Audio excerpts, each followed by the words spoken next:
Well, welcome to another episode of the Crypto Sheikhs Podcast. We're live in Abu Dhabi here in Blockchain World. I'm your co-host Anas Bird. I'm here with my good man, Big D, Danosh. How's it going, my man? How you doing, blockchain people? Hope you enjoyed the last few days. It's been amazing. Thank you for coming and joining us in this session with our amazing guest, Vesa Kivinen. So Vesa is one of the OGs in the crypto space and also in the NFT and crypto art space. So actually he started with his whole NFT journey long way back before NFTs became famous. And we would love to share his story with you guys, but also talk a little bit generally about blockchain and different types of technologies and how we see them evolving. This is the Crypto Sheikhs. This is the leading podcast in Dubai and the UAE, where you, regardless of your skill level, will learn everything from cryptocurrencies to blockchain technologies. So on the Crypto Sheikhs Podcast, we like to simplify crypto. We like to keep it, we discuss a lot of topics around NFTs, crypto, blockchain, all of them. And we actually had Vesa, very thankfully, on our podcast very recently, chez moi, at my house. We actually ended up jamming together on the guitar together. It was pretty cool. It was so fun. So just before actually we came here, Vesa and I were having something to eat, and we ended up having a really interesting discussion around Bitcoin. We were seated next to, I think, Adam, who was talking about the quantum computing aspects of how Bitcoin could be threatened by quantum computing in the future, because Bitcoin's built on proof of work, and that poses sort of certain risks to it. We were just talking a little bit more about, whether quantum computing could protect Bitcoin in the future. Maybe we could just have a little discussion there about, your thoughts about. Firstly, Bitcoin, you've told this to me before, it's an important part of taking power back for ourselves, creating a new financial system, right? Because it's decentralized. The philosophy around Bitcoin is very important. So we don't want to lose that in a future. Maybe we could, have a little discussion about that and your views on Bitcoin generally.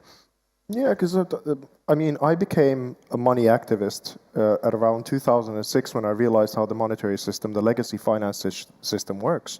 And I ended up producing a documentary film in the Finnish language with Finnish experts about the whole thing. And we worked on it for a full year. And then we released it out for the public for free. So we kind of had that decentralization mindset already back then. But it was a long time before that.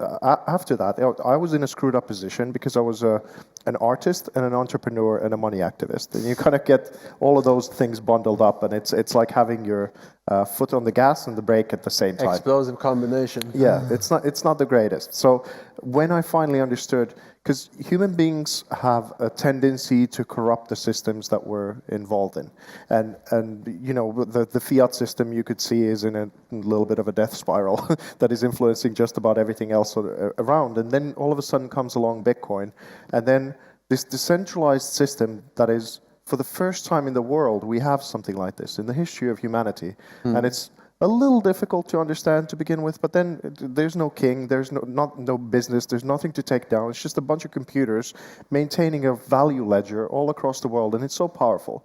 And like what we were talking is that, okay, so with Ethereum, it's completely different, and quantum computing doesn't affect proof of stake, like you were saying. Yeah, correct. So which kind of corruption do you think is going to be, or where do you place your money on, essentially? Because if you have Bitcoin and you can't really tamper with the system. So you can't do the old corruption thing that way, but it might have other threats to it. But then even if you're currently burning a lot of Ethereum, and the supply is getting scarcer and scarcer, you can still generate more. So even if it's a generation or 2 generations from now, is the temptation of what we've had with all of our systems before, where people start to corrupt the system and inflate the value of it, will Ethereum be able to be run by people who won't do that? So it's you're always picking in between like 2 things that are. Let's take a step back. Let's explain because we like to make things easy for you guys to understand. So Bitcoin, as a technology, as a blockchain, the theory is if you control more than 51% of the Bitcoin mining network, you can essentially control and manipulate transactions. And that's a threat. But in order to do that, you need to have massive amounts of computing power. Now, with technology, we see that new computers. IBM in particular, building sort of the quantum computers. What's the name of the Watson? Yeah, the Watson. The Watson. So with these new computers, you could potentially take control of the Bitcoin network and manipulate it, and that's a threat. So just wanted to clarify that point to the audience so that they know what we're talking about. Exactly. And also, because it's a little bit out of our wheelhouse actually to know whether, but it was an interesting question. If quantum computing is a threat to the Bitcoin system, can it also be an assistance for it? Because if it can be pro-Bitcoin with quantum computing, maybe it can help it make even more secure. So if I was like a massive Bitcoin whale with 5,000 Bitcoin or whatever, I'd be looking at that quite hard at the moment to see if that network can be protected by it as well as it. But all of this sort of centered on a key question we were discussing, which was in 10 years or so, what would one Bitcoin be worth, right? And the value of Bitcoin, he was asking me, so, what could I trade my Bitcoin for in the future, right? If it's if it becomes $1 million per Bitcoin, then obviously that's incredible, right? But if there is a threat to the network and a threat to the systems in some way, then perhaps that isn't going to be, who knows, right? But on the same coin, I mean, if you talk about, let's say I have a quantum computer, so I want to manipulate the system to make a short-term profit. But if I do that, the Bitcoin is going to go under question. People are going to pull their money out of Bitcoin. They're not going to trust it as a decentralized currency anymore, and that would, obviously drive down the prices significantly. So if I was in a position to manipulate it, I probably wouldn't. But even, let's say there would be some rogue players out there, and they would want to take control for the short-term gains. Now, what do you think would be the scenario in that case? Do you think there would be a war of quantum computers? Yeah, I guess human beings are really good at that. We're good at making wars on stuff. So I guess that's the natural, the competitive edge, right? I mean, that's just the natural evolution of things. So I'm sure that's going to be a part of the equation. Let's take the discussion in a different direction now. Let's go towards NFTs. A huge part of this year has been incredible for this space. And I remember having the discussion with you on the podcast how, crypto art, NFTs, for the longest period of time, we didn't have this level of recognition, right? Many of the crypto projects that came out in the NFT or art projects that came out in 2017, they really didn't have significant value for 3 years or so until 2021, when people started hearing about them, and people started saying, wow, this is actually an industry that could really, really change things. Maybe you could talk a little bit about your experience going through the highs and lows of what it's like to be an NFT artist and an artist generally in the crypto space. And even to the degree that it's standing on the shoulders of giants. Like, for example, last time that I was doing an art show in Miami, I was hanging out with a guy called Lawrence Gartell, and they call him the digital titan. So he was already, I think he taught Andy Warhol how to use a Macintosh computer, and he was doing already, like in the late 70s or early 80s, he was doing like on a Mac, he was doing different kinds of digital artworks. So like we've had digital creativity ever since the dawn of computers, but because we haven't had blockchain or NFT technology, no one's really cared about it because you couldn't energize and monetize it in a way. So it's like, even though so I came in halfway through 2017 to crypto art and NFTs just immediately. It was a natural evolution to everything that I was doing. But realizing that there's decades and decades of this sort of creativity that's come before, and a lot of people who've gone unacknowledged because simply the galleries couldn't take them in because they couldn't monetize their work. So now it does feel like the NFTs are the new buzzword, and it's like almost happened overnight or whatever. But there's actually decades and decades of effort for us to get to this point. So it feels right now that the whole world is trying to create NFTs. Everybody's it feels coming like up with a everyone drop. wants to create an NFT project. What do you have to say to the traditional artist or someone that wants to get into the space? What things should they be aware of? Well, at the very beginning, the sort of humble beginnings of NFTs. I wouldn't say that the quality was spectacular with with a lot of different kinds of things. And like the collectors were basically crypto bros. So they started collecting things that they kind of saw were cute or cool or something like that, but it was really about the game dynamics. Are there like 1,000 of these? What kind of community can we build around them? And this, and that's not really something that is maybe so appealing to a lot of contemporary or fine art people. Fine art. So it's because it's a very different kind of mentality, and you really need to learn what's inside of the frame. What is the frame saying, or what the artist's career, or what they've achieved, and all these kind of things are really. In the early days and even up until now, in the world of NFTs, it's not even relevant. It's like, okay, we don't care what you've done before. We don't care about your career. We don't care about any of this stuff. We just want to know how quickly we can flip them. And this, rightfully so, gives many like fine artists, they're going like, well then, I'm not sure if I'm able to enter this because space. my value is just bleeding out all the way through this. But now it's starting to merge that the galleries and the Christie's and the Sotheby's and the expertise is coming in. So maybe the amalgam of the expertise of the legacy art world and then this new creative zone are coming together. And it just takes time. I mean, NFTs haven't even had their first bear market yet. And we don't even know what that's going to look like, even if we're going to have one. But some sort of value correction is going to have to come in because a lot of the foundations haven't been put very solidly there. So we should comment on this in one sense. So for this audience's sake, so Danush and I had a really deep dive into NFTs earlier in the main exhibition hall. We covered a lot of issues on the distinction between fine art and collectibles, which is where we've seen the huge influx of kind of money and attention coming into. So the crypto punks, which were launched for free in 2017, are now worth, at one point they had a floor price of 100 ETH, making them one of the most valuable projects. Then we had the Bored Ape Yacht Club come out early in April this year, and now every celebrity seems to own one. It's become like a private members club for this crypto elite.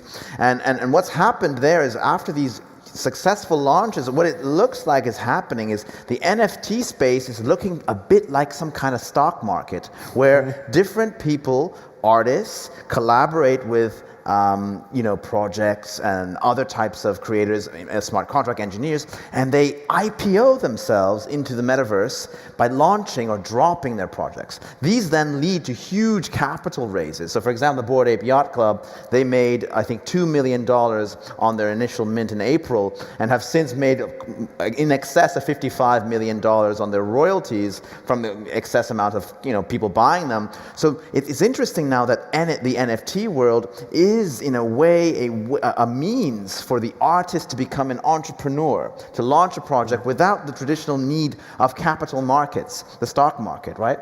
And I think this is that's creating some initial divisions between the fine artists and the collectibles, because the NFT space is now being split up in this way. And I think you have some interesting views on all this.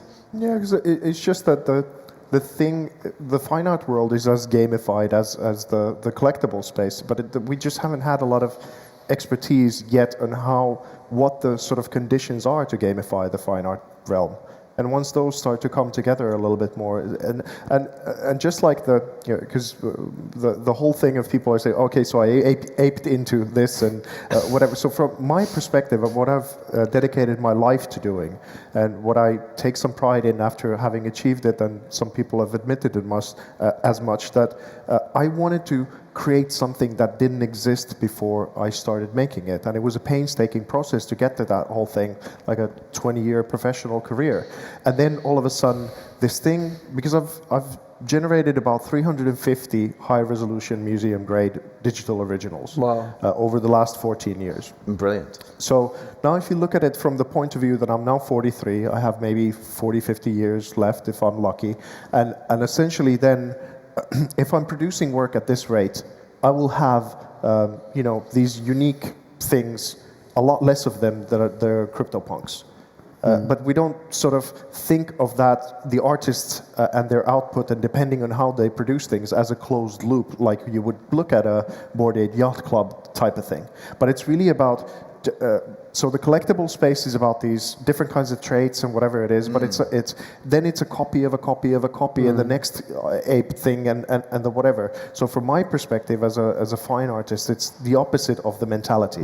I'm looking for the exceptional, the different, the something that comes with a unique voice all of a sudden, and it's about having the ability to recognize that unique voice and then figuring out the gamification on the fine art terms for that. And I think once that expertise really comes in, now people think that it's the other way around. It feels like the collectibles are sort of taking off and they're doing that. But once some of these things and a little bit the sort of wash trading aspects and those things in NFTs are kind of mitigated a little bit. And the bear market hits as well. There are already billionaires who are waiting to get into the fine art realm, but there are certain things that they don't yet trust so that they could actually trust their money with it. But once those things are resolved, I think we haven't seen nothing yet of what the fine art realm of this can do. And this is what I'm actively building towards. Brilliant. So you mentioned Christie's and Sotheby's, which are these fine art gallery houses, and we're seeing that they're moving into the NFT space more and more. They're doing auctions on NFTs. But what blockchain really does, it removes centralization. It removes the middlemen. That's what we see with banking. That's what we see with the music industry, etc.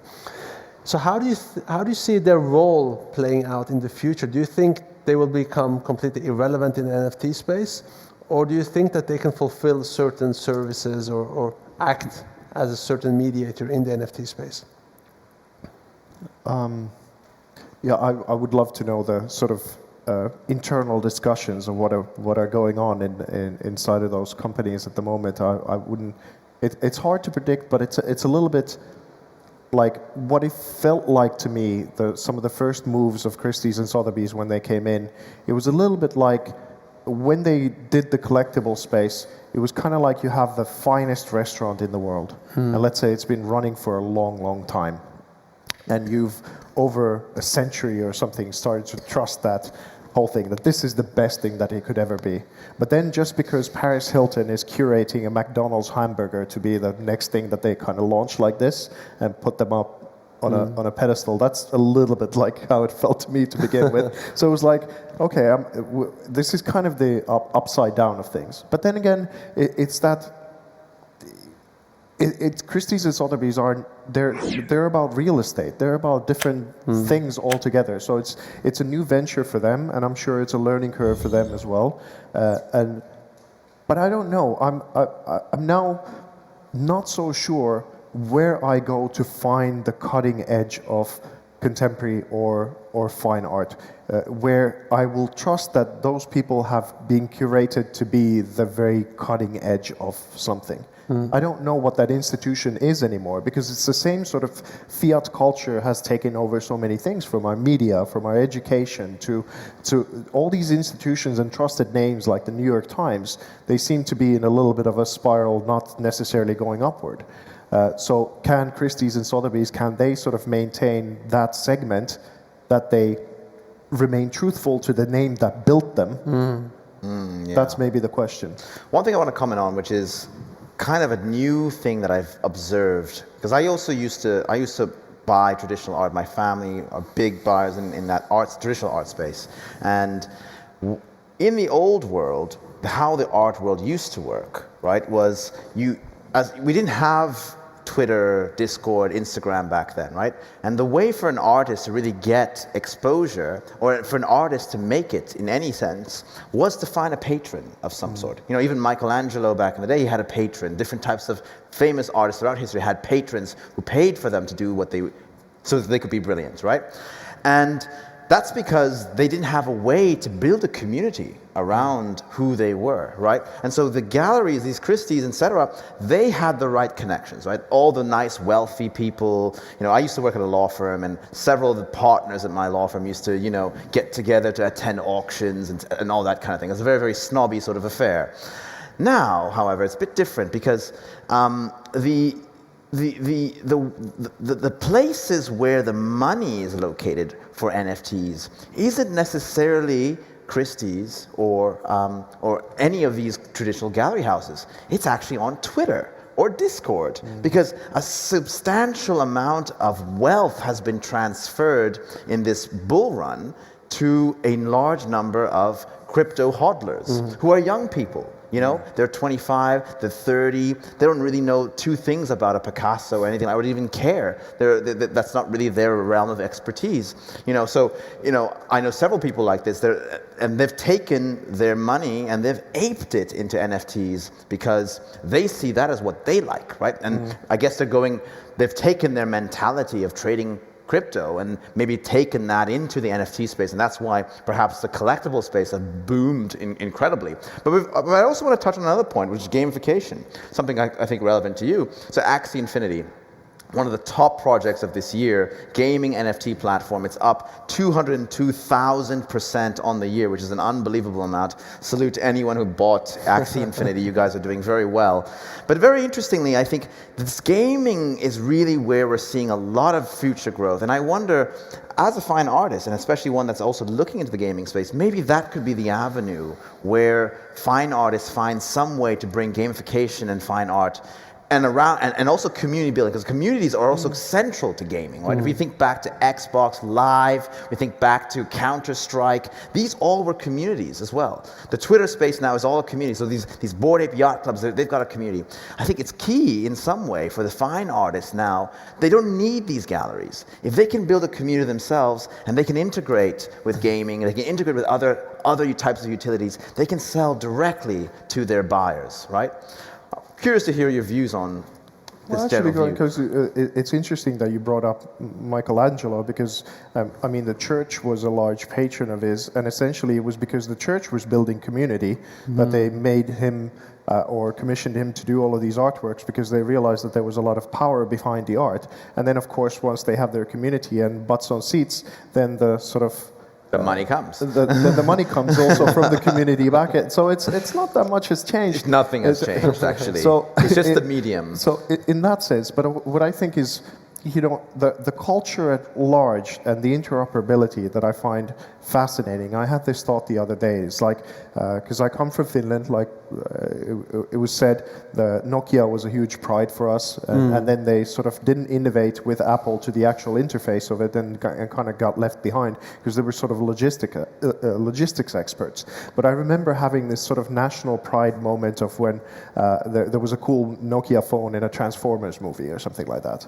So I was kind of wondering that, what if I started doing collaborations again with actresses or actors or something like that, turning them into NFTs, and then so you have a product placement of NFTs, let's say in a cool movie, and then that becomes a gamified skin in the game of that movie or things like that, and all of a sudden the television series, the movies, the games, and all of a sudden the culture at large on the internet becomes interconnected in this kind of way. It starts to tap into various different kinds of communities with the same kind of product. And what a legendary thing it is that if you get the NFT that is like only 1,000 people have it from a certain movie or something like that, and then you have that thing and you're gaming with it in the game space that isn't even about that game itself. But if you can take that asset and take it into other platforms.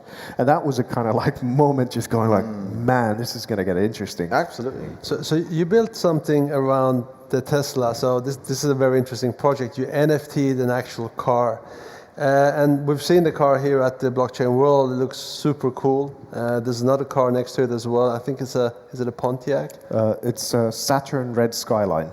Saturn it's a very rare, I think a GM-based car that evolved from there, and there's not many of them around, and they've been discontinued and all that kind of stuff, because the project patron, Dr. Marwan Al-Zaroni, he's a big car guy, so he certainly looks rare. So I had no idea what it was when I saw it. I was like, what is this? Okay. So going back a little bit, about a year ago, I came to Dubai for the first time. And I think in 2014, I had made this mock-up picture of a Tesla. because I loved Elon Musk and the things that he was doing, and I thought it was super inspiring. And I wrapped it in art that I'd done, and along the years, every now and then, I'd show this picture to many people. And among the many conversations that we had with Dr. Marwan, it was just one that I showed him this picture. And then a couple of months later, he was like, "Vesa, do you want to hop on a Zoom call?" I'm like, "Yes, of course." And he goes like, "Well, yeah, I've bought 17 cars now. Wow. We're going to be making them into NFTs, and and now a little bit after, it's evolved into a project that has 55 cars." Wow. Wow. Congrats. But the foundation of the project, what I thought was really interesting about the whole thing, is that even if you have $1 million Lamborghini, as soon as you drive it out the shop, you've gone literally 10 minutes out of the store, it's worth 700,000. The depreciation on vehicles is unbelievable. It's yes, just exactly insane. So it's really just a luxury use good, but it's, like you said, depreciable. It becomes a liability. It's no longer an asset. You should never turn on a car for the first time. And especially like you buy a Lamborghini with a Bitcoin. I think it's just insanity. You're losing money. You're throwing money away. I would never do that. So it's complete. So how do you reverse the car value pyramid? And I started thinking about, okay, so you take a unique digital art piece, a one of one, you wrap that into the car, but the wrap on the car actually is just a pointer to the digital artwork that you own. So you stack value. With this NFT, you get the physical car, you get the one-of-one artwork, but then also a virtual reality asset. Exactly. That's really cool. So we made it into a 3D asset that we're going to develop into a game. And this is where I'm aping in from the Bored Apes, is that I thought, what if we make it into a club? What if only those who've bought the stacked NFT asset can play this game? And maybe you can then, if you have a Tesla, someone has a Lamborghini, you might not be able to compete because of all the values and things like that, so you might have to soup it up, and it becomes a continuous thing. But then it's also a hang. So, but because one of the companies that I also am a part of is Shisha Finance with Saeed Al-Darmati. We're actually investors in that as well. Yeah, we're actually having Saeed on the podcast on Wednesday. Oh, wow. Oh, brilliant. He's so amazing. But essentially I was thinking that also if in this stack of value, there could be DeFi coins that are staked for, let's say, 5 years. Very interesting. 5 years is like a super long time in crypto. So if it's staked there, so it means that you're more incentivized to hodl that asset for a while. Because now, from my perspective, a fine art perspective, the quick fix, quick flip mentality of NFTs are really a problem for me. Because my values sort of sustained increased over time, and I kind of need collectors like that. So if you're incentivized to hold a car, like if you sell it, the whole stacked asset, you're also going to have to let go of the coins. You can only collect the coins if you've been hodling the asset for 5 years. And that's where DeFi and NFTs are starting to become a very interesting sort of amalgam. And I'd love to play more with that, what that actually means. Amazing. So where do you see, the next? Can you give something to the audience about what you're planning next? What's your next big thing that you're gonna do, or is that a secret? It's probably smarter not to. I think what he's doing right now is substantially significant, because I like this idea. You're taking a liability and you're converting it into an asset. You're also then making that asset usable in sort of a game of some sort, right? And then that also becomes something that I was just thinking this into my head. Like so earlier today we were talking about in a future enabled by DeFi, a lot of NFT assets can be used to obtain loans, right? And there's some protocols already doing this, right? If you take your Bored Ape Yacht Club, you take your punk, you bring it to a protocol. Let's say I'm a lender, right? If he had a punk and he came to me and said, Anas, I need, $20,000. Here's my punk as collateral. I'd be very happy to loan him $20,000 in the back of a punk, and if he doesn't pay it back, I take the punk. Interestingly, cars haven't been able to be used as collateral because they're a liability and they lose value. Yeah. But here, very interestingly, perhaps the car could then become an asset that could be used as collateral because it's become an NFT, right? And that's really, really quite interesting. Yeah, I think. It brings value into assets that previously maybe wouldn't have had the same values, that would have lost value. So that's quite interesting. Very, very cool.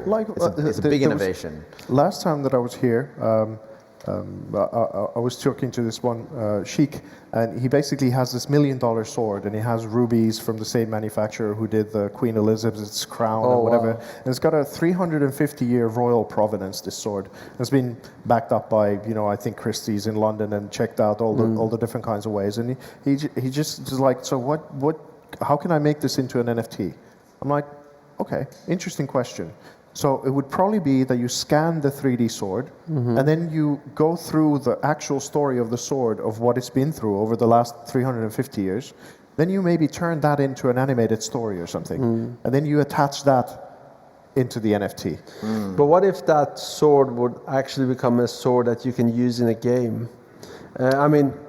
As games develop and as we're using more NFTs. As Generation Z comes into play, I don't think we appreciate the key monster that is Generation Z. We still live in a world of boomers, no offense to the boomers in the room, but their worldview is currently limiting the potential of this world, right? Because they're imposing a structure that limits what Generation Z or the millennials would want for this world, because they are the gatekeepers right now. But as these gatekeepers begin to disintegrate, what's going to happen is Generation Z are going to take their views forward. And so I have my younger brother, and he's 19. He's grown up as Generation Z, and he's grown up with the iPad. He's grown up playing Xbox. His entire framework and culture is so incredibly different from ours, right? Because he grew up with that. We grew up playing maybe football or whatever it is. I played Counter-Strike, but that's as close I get to gaming. I grew up playing the guitar and music and things like that. People are playing different kinds of music now, and digital music, electronica, things like that. So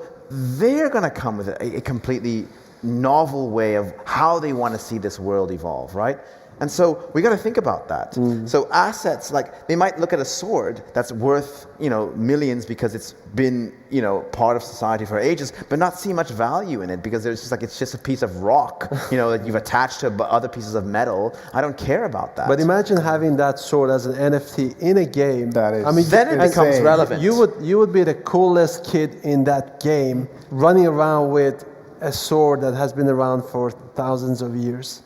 And here's where maybe some of the boomer generation would go like, well, what kid could afford like $1 million sword that becomes whatever? So one of the real first pleasures that I had is there was a conference called World CryptoCon that I was a part of in 2018 and 2019. And those guys were incredible.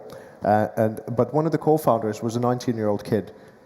He'd gotten his Bitcoin through gaming. And we're talking about a substantial amount of Bitcoin. Wow. And this kid was 19, he's a multi-millionaire, but he couldn't afford to go to his own, he's not old enough to go to his own after party.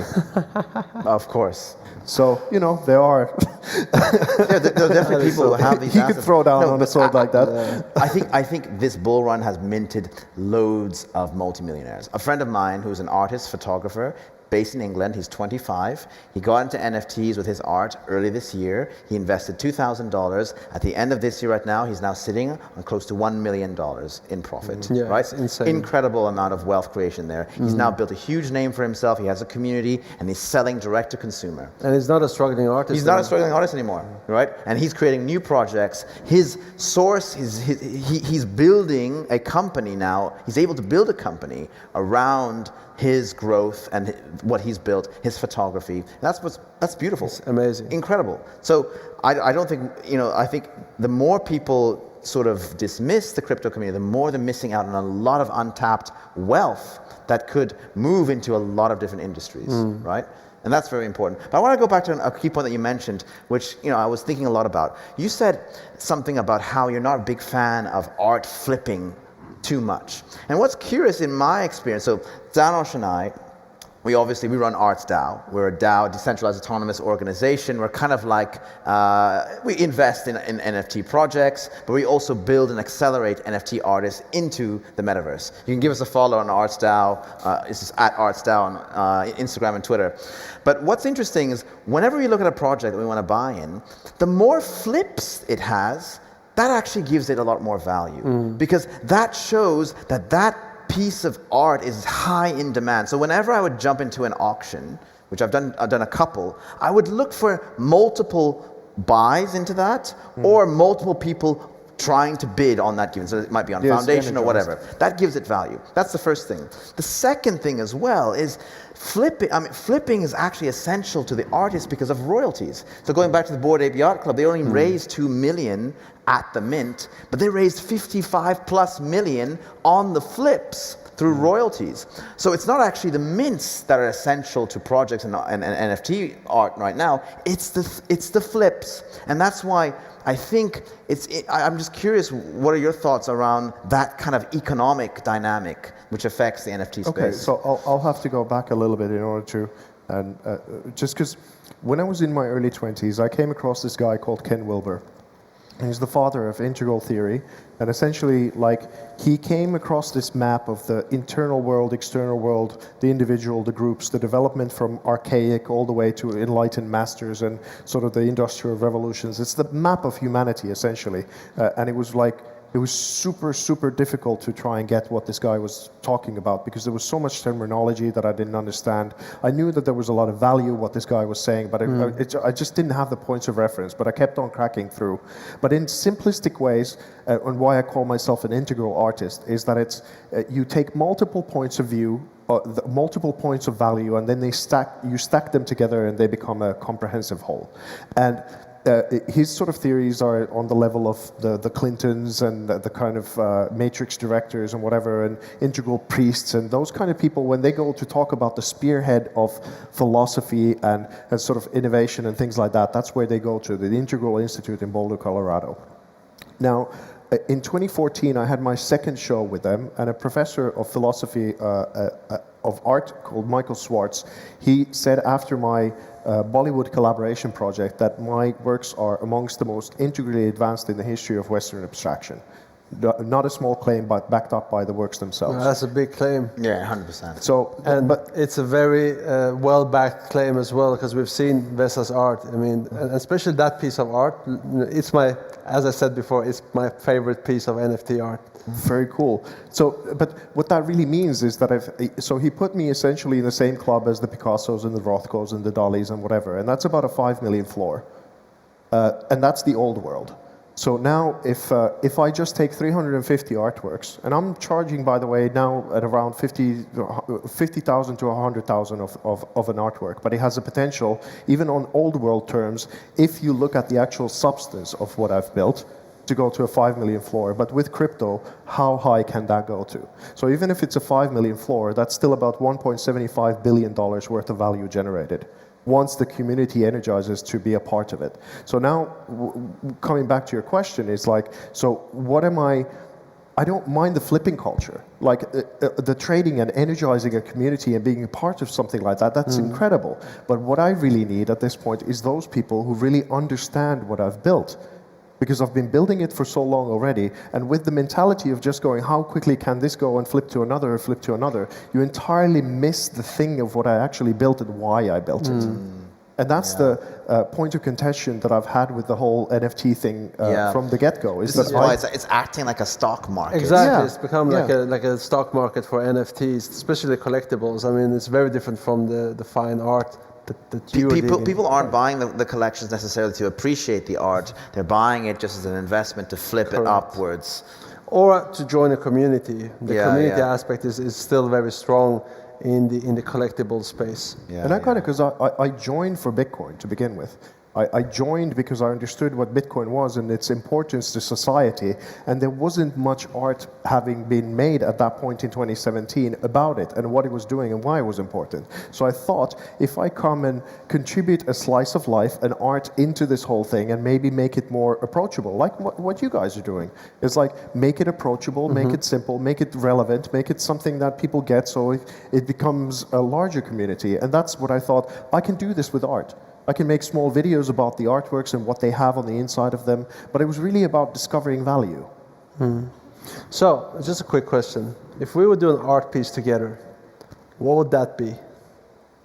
I think if we would do a collaboration, the Crypto Sheikhs and Vesa Kivinen. I'd love to.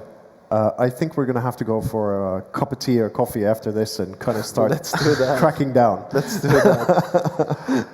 So, right.